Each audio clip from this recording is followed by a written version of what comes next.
पहले तो अपना परिचय बताइए। मैं प्रमोद कुमार शास्त्री, जिला प्रधान गुरुगांव, हरियाणा संस्कृत अध्यापक संघ। आज ऐसा क्या मुद्दा हुआ है जो आप जंतर मंतर आए हैं? मैडम, डिमांड है आप लोगों? डिमांड नहीं है, हम अपने अधिकार के लिए यहाँ पे आए हैं। सबसे बड़ी बात ये है कि हरियाणा सरकार ने एक इस प्रकार का निर्णय लिया है जिसकी वजह से ये संघ का निर्माण करना पड़ा। आप देख रहे होंगे संस्कृत हितैषी संघ की संस्कृत के हित के लिए हम लड़ाई लड़ रहे हैं, ना कि हम अपने अपने हित के लिए लड़ रहे हैं। हमारी लड़ाई है कि जो बच्चे मेरिट में आए हैं, जो मेरिट के हिसाब से आए थे, उनको दरकिनार कर करके और अपने निजी स्वार्थों की वजह से अपने भाई भतीजों को लगाने के लिए से कारण से हरियाणा सरकार ने एक ऐसा कदम उठा दिया कि जिनको संस्कृत आती भी नहीं है या संस्कृत का बिल्कुल सामान्य ज्ञान है, उनको हरियाणा सरकार ने गजेटेड ऑफिसर के पद पर बैठा दिया है। और जो इसके वास्तविक योग्य थे, जिनका हक बनता था, उनको हरियाणा सरकार ने बाहर का रास्ता दिखा दिया है। ये हमारा मुख्य मांग थी। इस मांग के लिए हम हरियाणा सरकार से, हरियाणा सिलेक्शन बोर्ड जो भर्ती बोर्ड है, उनसे हमारी यही मांग है कि उस रिजल्ट को वापस लेकर के और जो वास्तव में योग्य बच्चे हैं, जो इसके अभ्यर्थी हैं, जो शिक्षक बनने के योग्य हैं, उनको इसमें लिया जाए। आज भारत सरकार में 18 संस्कृत विश्वविद्यालय चल रहे हैं। उन 18 संस्कृत विश्वविद्यालय से पढ़े हुए बच्चों को तो ये कह रही है हरियाणा सरकार कि ये अयोग्य हैं, और जो सामान्य किसी एक विद्यालय से या विश्वविद्यालय से पढ़ करके MA कर रहा है या BA कर रहा है, उन छात्रों को ये कह रही है कि ये योग्य है। ये एक संस्कृत के ऊपर ही नहीं, अपितु हरियाणा भारत सरकार की ही नहीं, संपूर्ण भारतवर्ष की संस्कृति पर भी एक बहुत बड़ा कुठाराघात हरियाणा सरकार ने किया है, जो हमारे से बर्दाश्त से बाहर है। इस मुद्दे को लेकर के हम यहाँ पर आए। क्या ऐसा हुआ था आपके साथ पहले जब आप लोगों ने फॉर्म भरा था? हमें फॉर्म भरे थे तब देखो, सबसे बड़ी विडंबना ये रही है, जब फॉर्म भरे गए थे, ये 2015 में फॉर्म हरियाणा सरकार ने निकाले थे, उस टाइम पे फॉर्म भरे गए थे। और जिस टाइम पे फॉर्म भरे गए, उस टाइम पे हमारे फॉर्म भी एक्सेप्ट किए गए। हम लोगों ने जो HTET, जो हरियाणा का एक एग्जाम होता है टीचर बनने की, एक जो निर्धारित योग्यता है, वो HTET भी हमने इसी प्रमाण पत्र पे, जिस प्रमाण पत्र को ये कह करके, जिस शिक्षा शास्त्री B.Ed को ये कह करके बाहर कर दिया हमें कि ये मान्य नहीं है, उसी पर हमने HTET की परीक्षा पास की।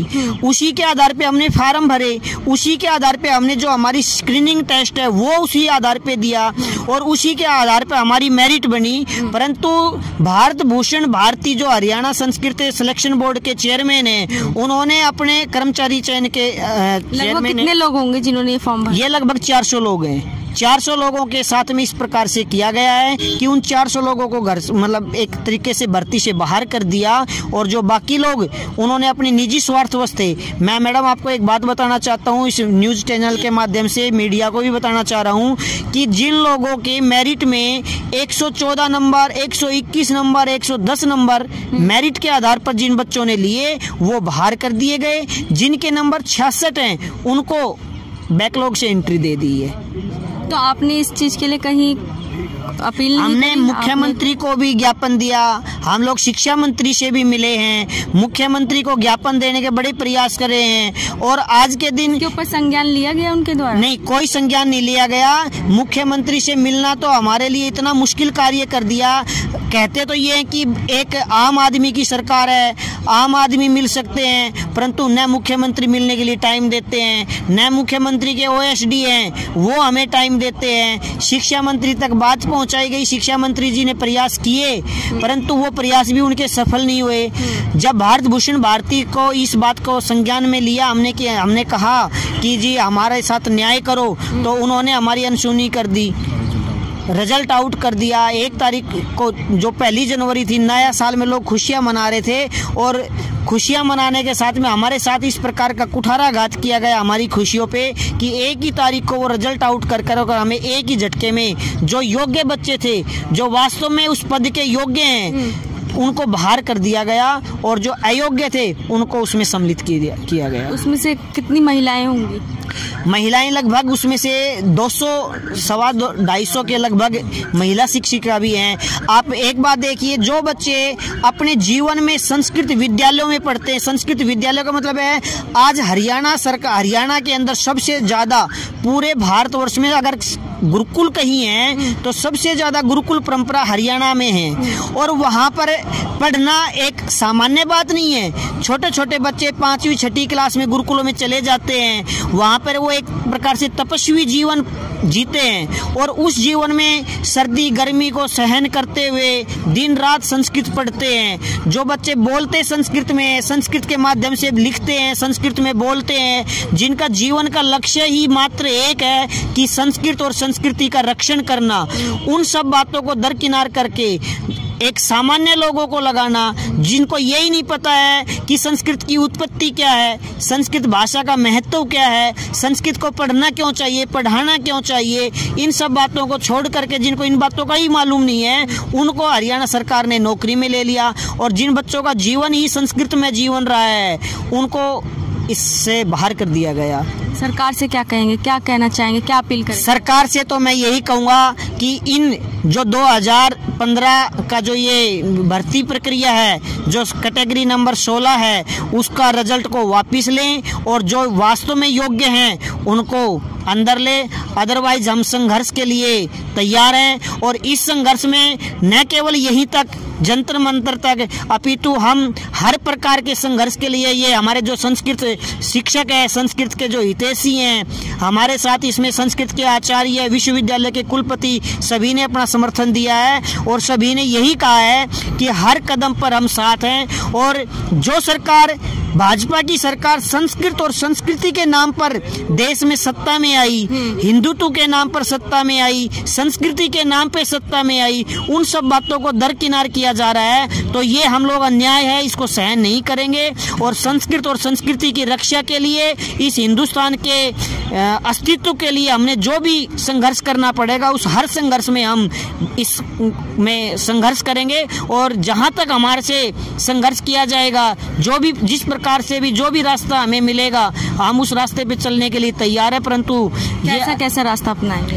हम जो भी रास्ता रहेगा, भूख हड़ताल करेंगे, आत्मदाह करेंगे, अपने जो प्रमाण पत्र है उनकी प्रतियां जला देंगे। जब हमारे प्रमाण पत्र को, जिस प्रमाण पत्र को NCERT मान्यता दे रही है, यूनिवर्सिटी ग्रांट कमीशन उसको मान्यता दे रही है, और सभी उसको HRDA उसको मान्यता दे रही है, और उसके बाद हरियाणा सरकार ये कह रही है कि ये मान्य नहीं है, तो वो हमारे किसी काम के नहीं है, हम उनका भी दाह कर देंगे। और उसके साथ साथ हम स्वयं का अपने जीवन का आत्मदाह करने के लिए भी, इसके लिए हम पीछे नहीं हटेंगे। क्योंकि जब सही रास्ता सामान्य रूप से नहीं चुना जाता है, सही सामान्य बात को नहीं सुना जाता है, तो सरकार की आंख खोलने के लिए अगर हमें और संस्कृति के हित के लिए, उसके बचाव के लिए अगर हमें अपने प्राणों की भी आहुति देनी पड़ेगी, तो भी हम उसमें पीछे नहीं रहेंगे।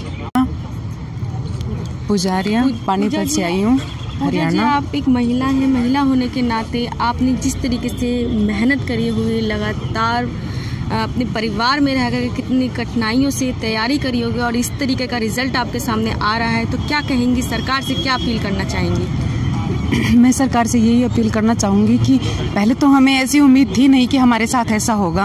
हमें नहीं लगता था, जब पहले जैसे अजटेट हमसे लिया गया तभी हमें बता दिया जाता कि आप लोग योग्य नहीं हैं, तो हमें इतना भी, हम भी ये सोचते कि क्यों हम योग्य नहीं हैं। लेकिन हमसे अजटेट भी हमने दिया है, उसके बाद इसी बेस पर जो इन्होंने भर्ती निकाली थी उसी में स्क्रीनिंग लिया गया, और डॉक्यूमेंट वेरिफिकेशन के लिए भी हमें बुलाया गया। क्या तब तक सरकार को समझ नहीं आई थी कि हम योग्य नहीं हैं? उसके बाद जब मेरिट लिस्ट देखी गई तब इनको ये समझ आया कि हम ये अगर निकाले जाएंगे तो इनके जो हितैषी हैं शायद वो तब योग्य हो जाएं। मुझे तो इन सब के पीछे यही साजिश लगती है। अब हम, ये तो सबको ही पता है कि संघर्ष करके ही हर कोई इस लेवल तक पहुंचता है।